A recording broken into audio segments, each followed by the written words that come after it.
Þá komið á matartímanum.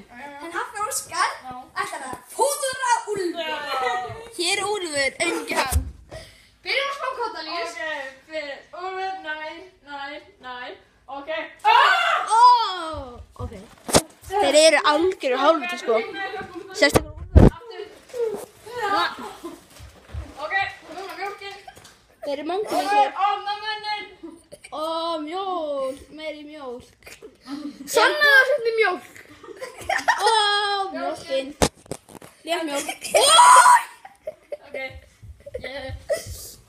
Já, við ætlum að kveðja með brosa við. Brosa. Ég veit það. Og brosa. Og nú kveðjum við með, auðvitað, þessari. Hér. Við kveðjum með mongólisi með stolti. Nú skal þú fara að þvoa þér, Úlfur. Það er mjólkin góð. Það er